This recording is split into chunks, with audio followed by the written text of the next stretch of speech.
Everybody, welcome back. Track of the morning to Yalatis. Today is the track of the day for September 9th. Yesterday, dude, we did pretty well. We persevered. We knew our limit and we stayed within it. And that's the important thing. Top 9 BC. Honestly, very fair. 86th in the egg carton. I gotta say, BC is bringing the heat as compared to the egg carton recently. Don't hate the messenger. That's not what the expression is. Don't shoot the messenger. Today, recording notes, no additional notes. Gold 38, author 35.7. The track is Mountaineer by Rexosaurus 13, who has previously had some tracks of the day for sure. Oh my god, there's so many 10s. So I'm going to give you 10 numbers. This is the number of votes for each possible rating from 1 to 10. So 1 is 1. Starting over. 1, 1, 1, 1, 1, 1, 1, 1, 3. So there's 3 9s and then 6 10s. That's incredible. It's the kind of reviews you can't ask for. Can I tell you something? This whole time, I have not had my controller plugged in. It just hasn't been plugged in. There we go. I love a game that allows you to plug in your controller after the start. Maybe straightforward GPS. I think I see a straightforward GPS right there. Okay. Let's see what we got here. Rexosaurus. Okay, you go around the right side. I like the Apollo Creed livery. Very fresh. Okay, we're gonna go bottom up on the Turlet Bowl. Bottoms up, and the devil laughs.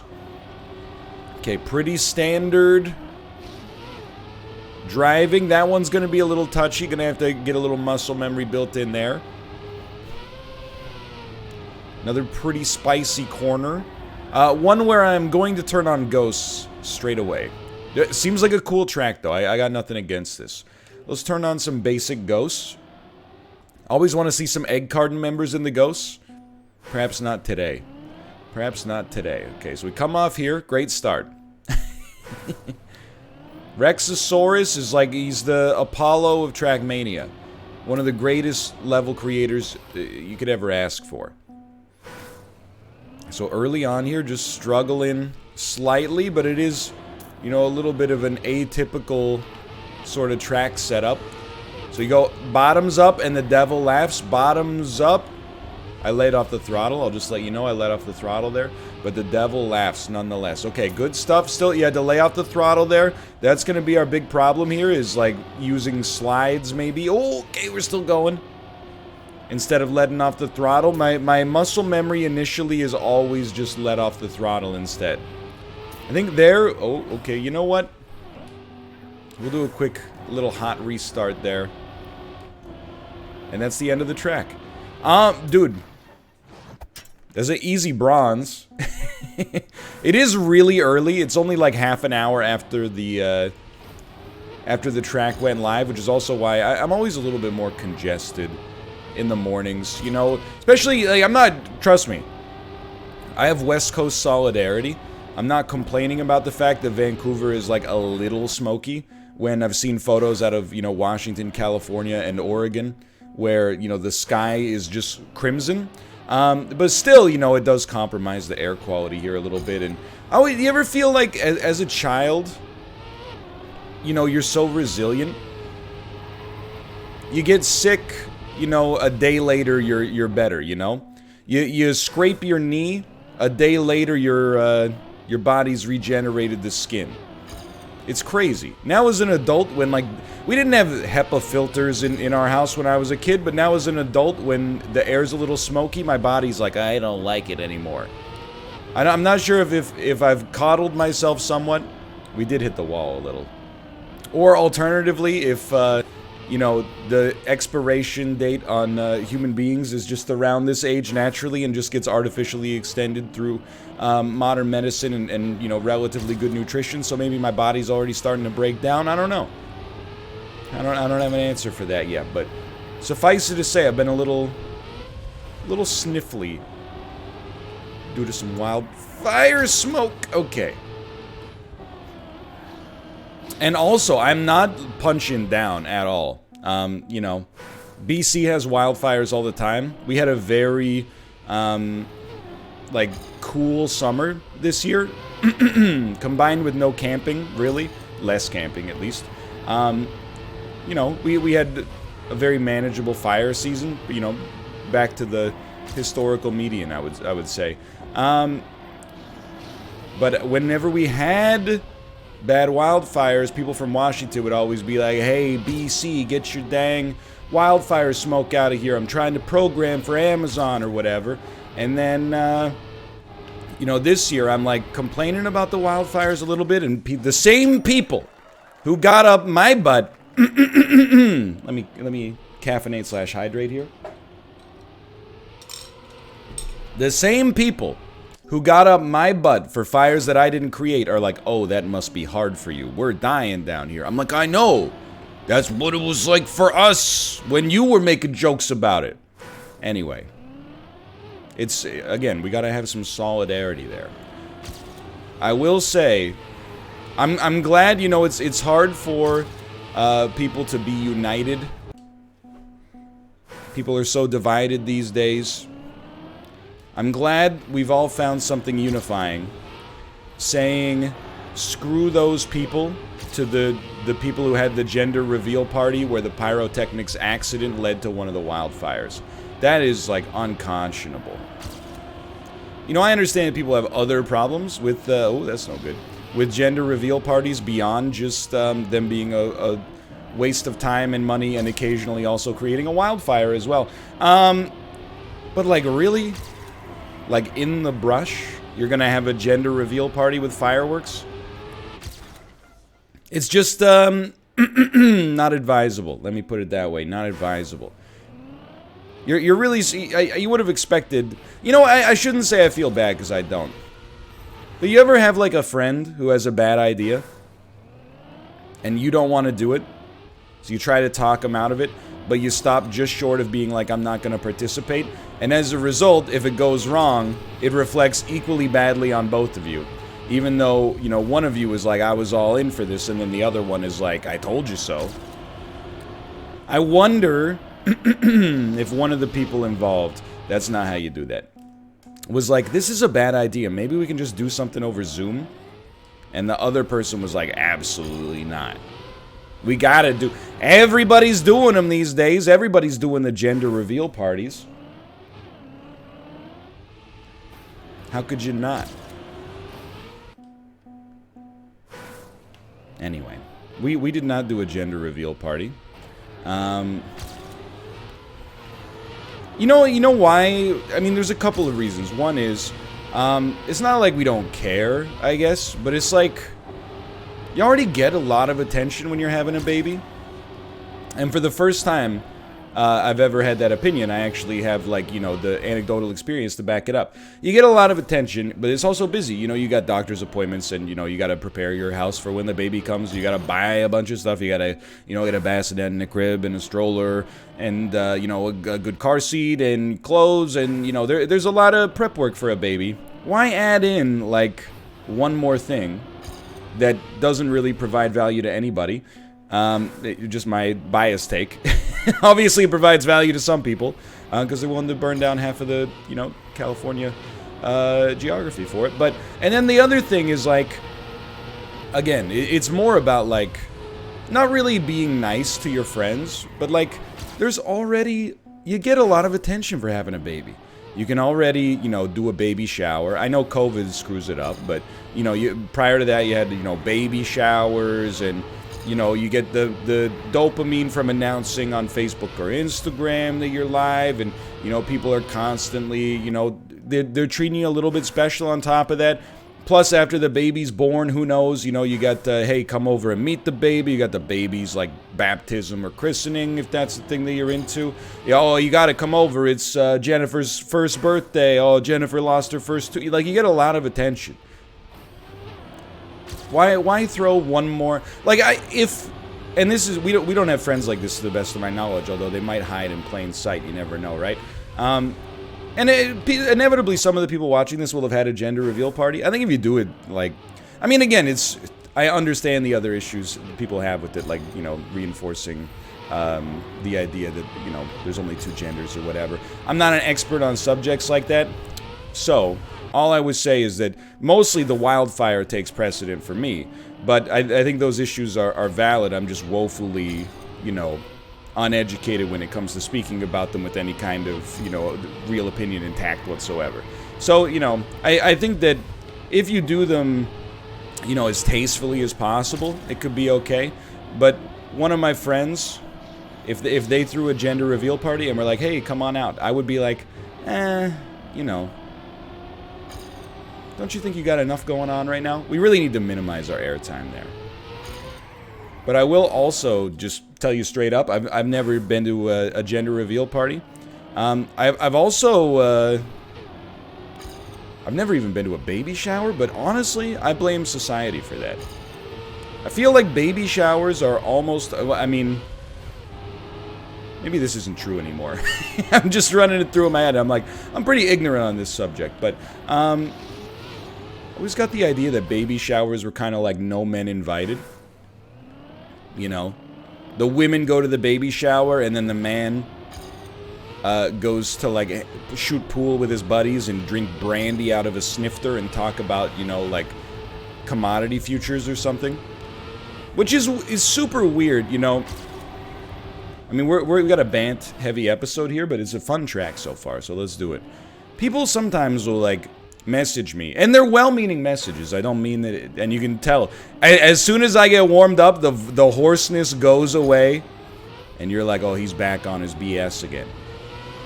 Again, these are well-meaning messages, but sometimes people will, you know, message me, or, you know, my parents will be like, how are you holding up? Because, you know, the pregnancy, I guess, is hard for everybody, or at least it's an adjustment. It's not really hard for me, but, you know, they'll be like, I know, you know, times are, you know, it's a real adjustment. How you doing? Nice question, but I'm also always like, I'm doing fine.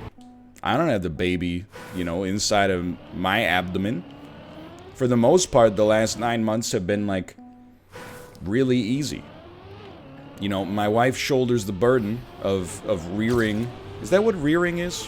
I don't want to say growing.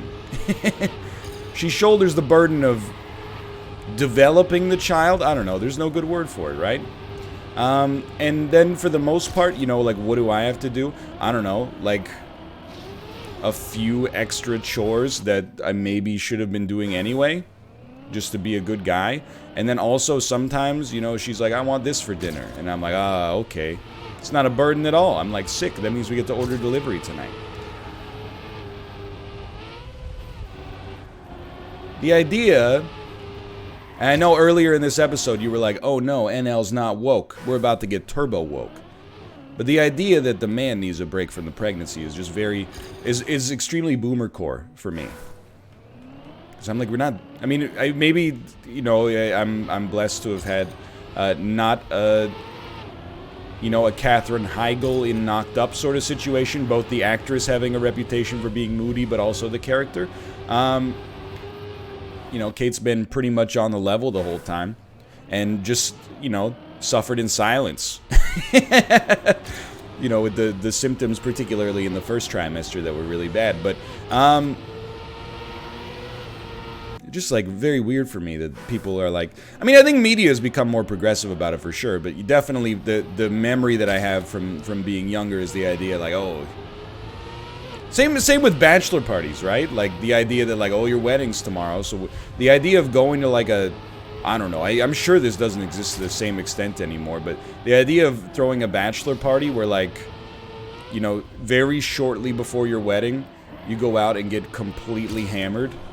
And also maybe, like, hire a stripper or something. Oh, that was such a good run, too. Is just insane to me.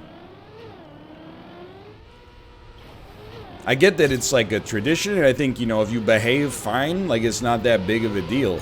But it's just like, that is not what I wanted to do the day before my wedding. Not only because I don't have any friends, but, like, secondarily, I was like, dude, first off, that stuff doesn't appeal to me in the first place. You know, having one last, like, guys' night out or something like that is one thing, you know. I could be persuaded, but the other aspect of it, doesn't appeal to me at all. The other thing is, if you do it like the day before the wedding, I'm like, I don't want to be mega hungover and then like stand in a room. I mean, our wedding was very small, admittedly, but even still, I don't want to get like super trashed, wake up hungover, feel bad on what's supposed to be like one of the most important days of my life, and then also have to like give a speech in front of my parents and my wife's parents. That sounds like a unique nightmare. Anyway, I don't know, it's just weird. I've never been to a baby shower. But again, like, it's super weird. Apparently, it's just going to be a band-heavy episode. We gotta work on our performance on this track for sure. But, you know, in my group of friends, I'm not the first to have kids, but here's how it went down. I've told the story before. In 2012, I was living in my hometown. I was living with my parents at the time. And, a few of my friends from high school still lived in town. So with one of those friends, I was like, hey, maybe we should all live together. Like, you, me, and your girlfriend can live together. It sounds like a good time. You know, I can get out of my parents' house, which will be cool. And, you know, we can move to a nicer neighborhood for young people, and it'll be fun. So we actually signed a lease on a really cool and reasonably priced place. And then, you know, after we signed the lease and gave our deposit, he was like, hey, just so you know, I just found out too, my girlfriend's pregnant. Is it cool if my baby lives with us as well? And I was like, extremely not cool. And then he was like, I was a quiet baby, so my baby will probably be quiet. And I was like, still pretty not cool. There's 4 seconds to cut off here. I can't believe, by the way, we got a gold without even talking about the track at all. It's time to learn something, though. Anyway, so, you know, then I moved to Vancouver. You know, Kate and I had already been long distance at that point, so it was like, you know, it's a convenient kind of like jumping off point. So that was like the first baby that got born in our friend group was 8 years ago. And then another one of my high school friends had a kid like literally, I don't know, within 8 months of that. And then nobody else that I know, well, not that I know of, but you know what I mean. Nobody else that, you know, I would consider a friend or an acquaintance has had a baby since. It's like a very children of men sort of situation. Okay, don't do that. So it really has been like 8 years since anybody in our circle of friends has had a child. So that's also one potential reason, you know, maybe why I haven't been to a baby shower. You know what? I actually think, let's go learn some GPS here. So we're on 37.583. Let me see what they got going on.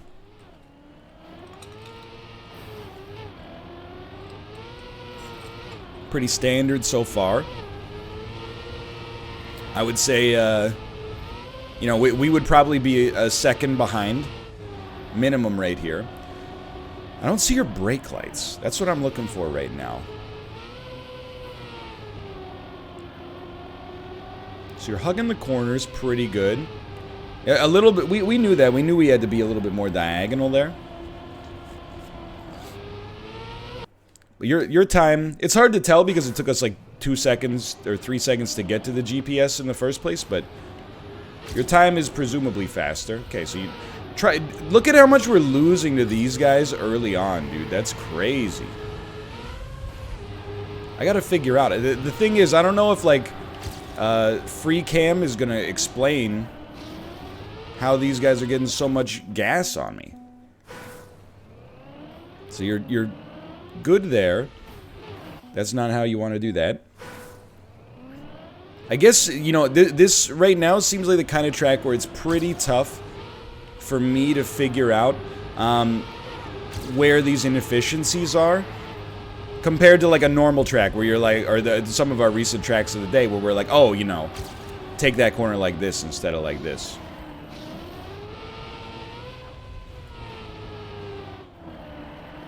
I guess the first thing I would look for is, oh, no. Situations where we come off the throttle way too early. That was not a good way to finish that, but that was a pretty good lap, all things considered. Takes us up a little bit, 36.5. I think we can definitely do better than that. I definitely, as of right now, do not feel like I have the keys on this track. Like, I don't feel like I'm 2 corners away from the author or whatever. I think 35.7 was the author. Right now, again, a big part of my new Trackmania philosophy is just don't fixate on stuff like that, but, you know, in terms of, like, where does it stand? Definitely think the author seems to be a little bit difficult for us today, a little bit impenetrable. We got speed? Yes, we do. We got speed! How about you? But yeah, so that's, you know, all this baby stuff is, like, relatively new. So, like, I'm like, the end of a long era. You know, I was asking my friend for, like, baby advice. And he's like, you know, he gave me some good baby advice, but he was also like, you know, my kid's 7 now. And I'm like, wow, yeah, when you put it that way.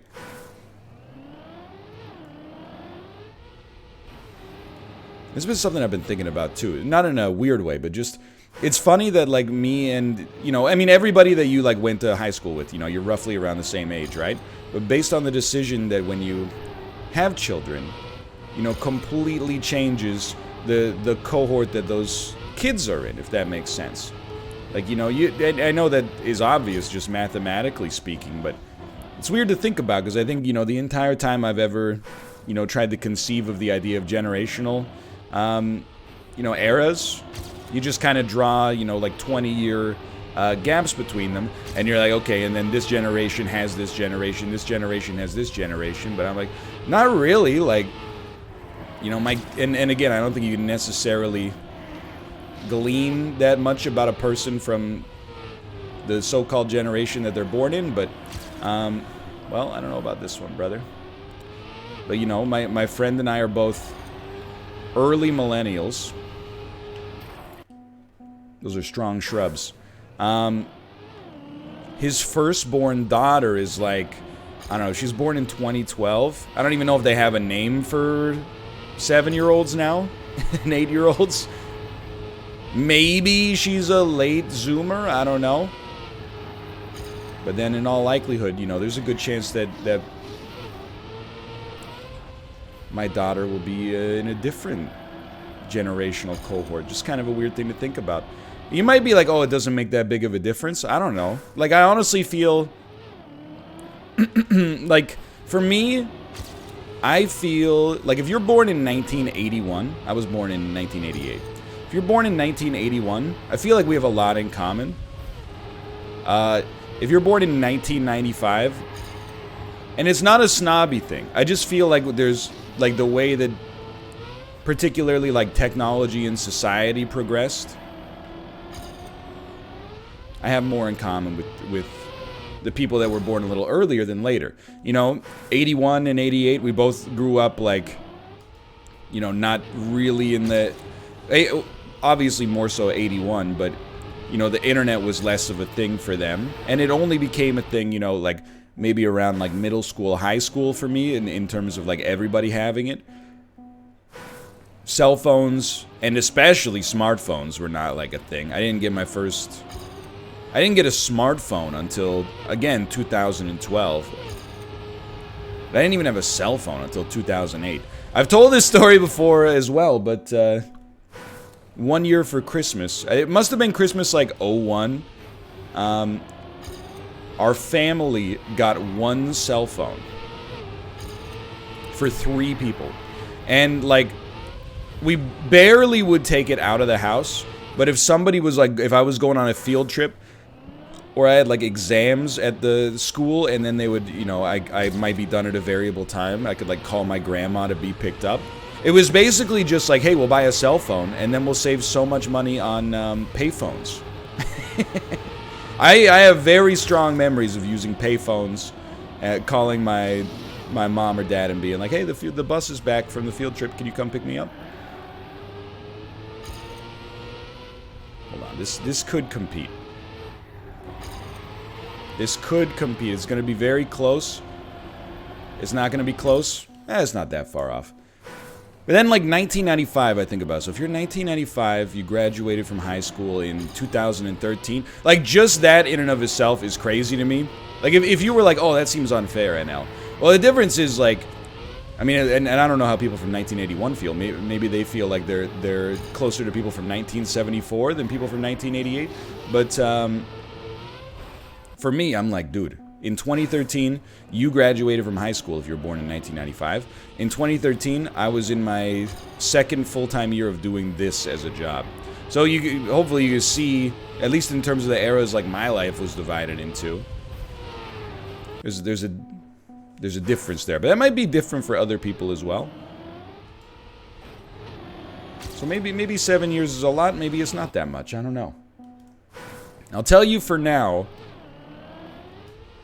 I'm in need of some morale booster on this track.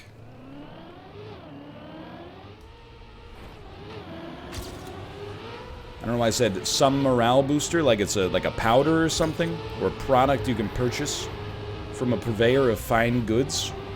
But we are not really at all sniffing at our PB lately, which is disconcerting. That was a pretty good element there for once. Oh, we clipped it, but we kept it moving, but then we clipped it again. I think start throwing like one slide into this. And I know where I want it to be. It's like at the end of the track. I don't know. I'm still kind of stunned that... I mean, I understand why. Because they're doing a lot better than me. But I'm like, how are these guys 4 seconds ahead? And also ahead so quickly, you know? I think that could be a slide if it's not a full speed. And then I think this element, like right down here, I think if you play your cards right, you throw a slide in there. But I don't hold my current position against this track. This seems like a great track that honestly is just like a little technical, which is actually a good thing. And a very fun track to run. Obviously, I have some inherent biases against, you know, tracks that are maybe a little bit on the longer side, although this is not really that long. Okay, that was a much smarter methodology than I'm used to there. You want to touch the boost as fast as possible. Oh, you're not supposed to brake and let off the throttle in those situations. You're also not supposed to... You want to land with your wheels much straighter, obviously. There you go. Just grip it and rip it, dude. Grip it and rip is more like it, but that's okay. So anyway, yeah, that's where I'm at. Nothing much else going on, quite frankly. As you might expect, it has been kind of a year like that. And that was a great landing. It would be nice if we didn't lose, like, you know, half a second off the very start. And probably due to lose a little bit more as well. Oh, you gripped it? You ripped it? A little concerned we weren't going to make it up there. But how about that? We did. Okay, now. That's more like what I was shooting for, but we turned in way too early, which screwed up our turn a lot there. We might call this one a little bit early, and it's not because the track is bad. Rather, it's because I'm having a little trouble getting some consistency here, but this might just be regression before progression. It's been known to happen. Certainly would not be the first time. I mean, on a lot of tracks where we've actually gotten the author... again, you want straight wheels there. On a lot of tracks where we've actually gotten the author, we've gone through like relatively long periods of struggling in advance of getting the author. So there's, you know, anything could happen. And I would also say there's certainly an element of me right now that is like, we don't want to end too early. Straight wheels, please. Sure, kind of. We don't want to end too early because a good track is going to inspire a little more or a lot more competition, which would make our ranking like look pretty bad. But again, that's kind of part of the pill to swallow that's going to be necessary for me to keep playing Trackmania without losing my mind, is going to be accepting that, you know, our rank is less important than our mood. You know, it's not the... I'm not the kind of gamer where I should be sacrificing my mood to grind a little bit more when you consider that we're really talking about, like, oh, am I going to be, you know, 12,000th in the world or 17,000th in the world, you know? Not the kind of thing that really seems like a practical use of your old brain resources. There's a really, really good recovery on this. You want to come over like this way.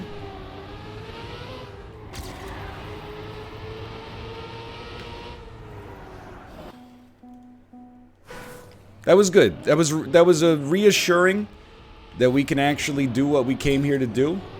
At least we got straightish wheels, kind of. It's just that last corner. But this is classic Trackmania.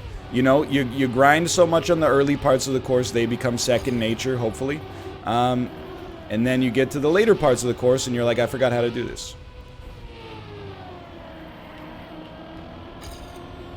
Still 6/10 back, but this is where you can make up some time.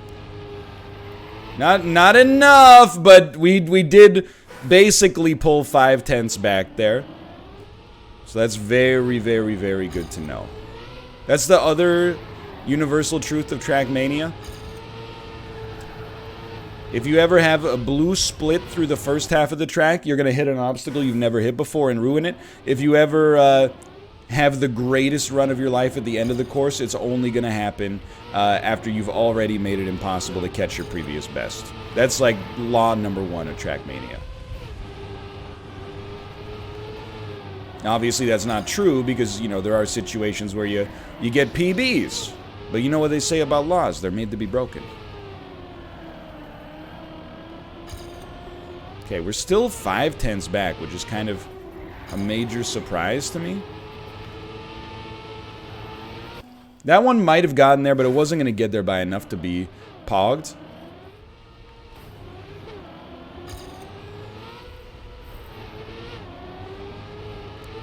That was new tech. But I am like, dude, I gotta figure out. I mean, it's not an intellectual thing, it's a mechanical thing.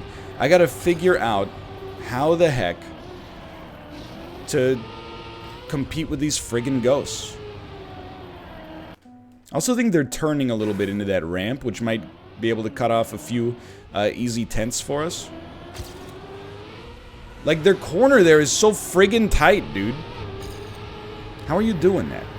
This is where they tell me, oh, don't beat yourself up. It's a long-running technique in Trackmania called a no-slide. It's when you turn, but you keep your skid marks, your left tire marks, you drive your right tires over top of that. And I'm like, okay. It's the downside of only getting into a game, really. I did play a little Trackmania 2 Stadium, but it's the downside of only getting into a game like 300 years after it's been popular. People are like, it's easy. You just no-slide into a full speed, a quick little brake check, then you air brake in the air, and then you're, you know... Yeah, it's no problem. Just, okay, there's a little frustration bubbling, but it's funny. It's no problem. It's very easy. Just, you know, be in middle school when the game got popular and spend, you know, 4 hours after school every single day practicing it. I can't do that because I was in middle school when Tony Hawk's Pro Skater 1 and 2 came out. I spent 4 hours after school every day playing those, okay? You can't have two of them. And you're gonna be like, I don't believe you. It'll happen to you too.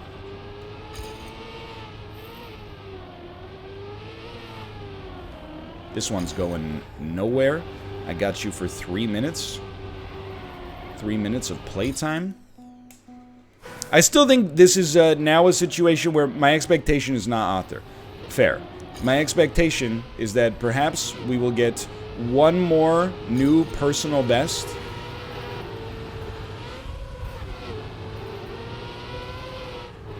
Yeah, it was going nowhere. And then probably call it so I can get on with the rest of my day. That's, again, that's my new survival strategy for Trackmania.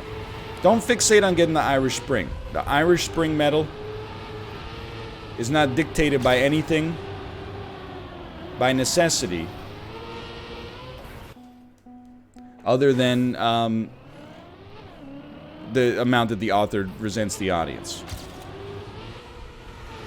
To some extent, the gold's kind of in there too, but we already got our gold, because I'm the best. Okay. Not great. It is a hard track. I'll be honest with you. I think I have different methodologies than the rest of the Trackmania community, clearly. So many 10s. For me, this track is good, don't get me wrong. It's great, don't get me wrong. But I still do find myself like, you know, it's an 8. But I'm basically like, I'm like a critic from, like, Game Dev Tycoon. You know, I don't actually, like, I'm not going to say I don't review the tracks on their merits.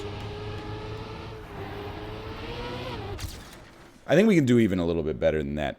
But it's more like, you know, you're like, oh, you know, Bill Reviewer from Game Magazine is a huge fan of games that are sequels. So you're like, okay, we're going to put a 2 in the title.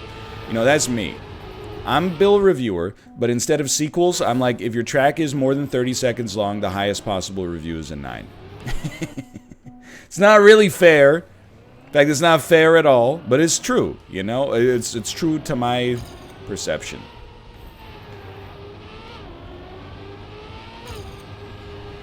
I have that about a lot of things in my life. Like, specifically about the length of time they take. That's how I feel about games, too, dude, and it gets me in so much trouble with my audience.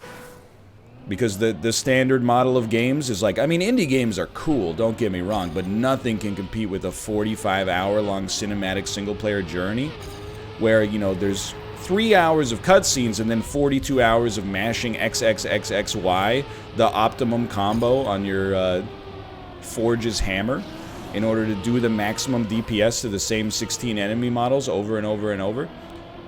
There still might be a chance here. We gotta give it a try. No chance. No chance on this one. Still, good try towards the end. And then I'm like, you know, I'm not really into that. People are like, you don't like games. No, it's, you know, I love games. I play, in terms of a variety standpoint, I bet I play more games in terms of quantity than like 99.9% of YouTubers, which would put me in like the top 99.99, I think, for, you know, your average end consumer. And that's not a flex. It's not meant to be, at least. Okay, that was kind of close, but I love games. I just, you know, I almost every game that's story-driven that I like would actually benefit from being shorter. Like, I'm not the kind of person, I don't know, this is probably like the 10th time we've talked about this, even within the scope of Trackmania. I can't remember the last time, I'm sure it's happened. I can't remember the last time I've, like, fought an enemy, and then the game ends, and I'm, like, disappointed that it's over so fast. If anything, that's a great lap, dude. And that's an author medal. What? That's sick. Let's keep driving just because I thought that was pretty good. But if anything, anytime like I fight a boss and then it's like, you have completed a great game, congratulations, I'm like, dude, sick. It didn't overstay its welcome. I'm not saying, you know, I'm glad I'm not the president of video games. Because I'm sure that, you know, this is the kind of thing where if I had any power within the industry on a real level, people would be like, please shut up because you're going to compromise the medium that I love so much. But because I'm just a guy, for the most part, I do get the luxury of saying my real opinion. And my real opinion is the vast majority of single-player games I finish have grossly overstayed their welcome by the time that they finish, and I am happy they're over. Not pleased, but I'm like, oh, thank God that's finally over. Because at that point, I'm not even necessarily just playing the game to figure out how it ends, but instead I am like playing the game to completion so that I can knock something off of a to-do list rather than feel like a nagging sort of, you know, oh, well, I didn't finish it. There are exceptions, and the exceptions I think are more related to where I've been at in my life versus the game itself. Like as a kid, well, as a teenager, you know, playing through Final Fantasy VII, and you're like, Disc 1, Midgard takes a long time, right? But Disc 1 is amazing. And then Disc 2 really starts to get into some cool stuff.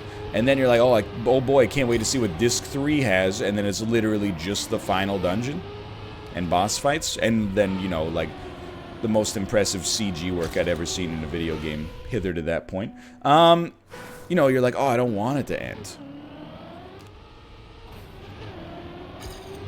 I think now as an adult, though, I would be more like, you know, after 11 hours in Midgar, I'd be like, I don't know if I want to play this anymore. I would just bounce. I think it's, you know, people always try to, like, you know, this is the human brain, right? They try to find, like, a reason for it. I think there's just, you know, two kinds of people, and there's also, I mean, I think there's one kind of person, but there's two kinds of different thresholds, you know? I think a lot of people really like getting invested in, like, a TV series and following it through from start to finish, right? And then a lot of people really like watching one-off television where every episode of it is something different. And I don't even mean to be, like, making a joke here. I think the news is the best example. We all know some people in our lives, you know, they might have given birth to the person that gave birth to us, that just love watching the news. They would unironically describe it as, like, their favorite TV show. And you know what? It's not for me, but I kind of get it, because it's like a roguelike television, you know? It's different every single day. But I think most people exist in a like a paradigm where they have different tolerances for stuff that is on every day and different tolerances for like a long running show.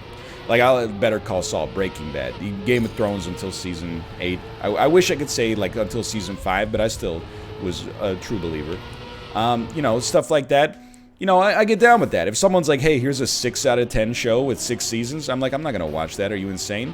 But then, I'll watch, like, you know, 200 episodes of a game show because the buy-in is so low. You don't need to know anything about these people to follow the game show. Oh, but don't you remember that it's Skylar's ambition to win Wheel of Fortune? That's, you know, that's why she's here. And no, you don't need that in that situation, right? That's how I feel about games, too. If you're going to be like, this game is a legitimate 10 out of 10, and it's 30 hours, I'll be like, you know what? I'm much more likely to play it. If you're like, oh, it's an 8 out of 10, but it's, like, worth playing, I'm like, that's where you're wrong, kiddo. I would much rather play, like, 4 6 out of 10s that are an hour and a half long each. And I don't say this to be like, oh, I'm a weirdo. I say this to normalize it and empower the people who I know feel the same way as me, but feel like they have very little representation in the gaming space because, you know, everybody's talking about, you know, The Last of Us 2. So I think I'm going to give this one more honest-to-goodness try, but I'm obviously super stoked with the way that today's video went. I really didn't think we'd get the author. I really haven't sniffed at the author medal since. But here we are. And yeah, I'll give it one more honest try. I would say that this track, you know, I still give it an 8. I gave it an 8 earlier, right? Definitely a great track. Just a little long for my tastes. And I do mean a little. Like, literally, like, if it was 10 seconds shorter, I'd be like, oh, this is the greatest thing I've ever seen. Toasty stuff. Thank you. Thank you for the resubscription. Alright, let's make it happen here. Again, don't need to see perfect run. Don't even need to see a PB. Forget about your house of cards, and I'll do mine. Get through here. That was good. That was good. Lost a lot there, but we're actually catching up, it felt like. That's fine. Now just go for it. We went for it. We didn't get it, but we went for it. That was an honest try. All right, dude, honestly, 34 in the egg card is still early. Top 2 in BC. Sorry, socks. Today is not your day. For now, thanks for watching. Hope you guys have enjoyed it. And, I mean, come on. Look at that. Author medal, baby. If you enjoyed it, click the like button. Apart from that, thanks for watching. I'll see you next time. See ya!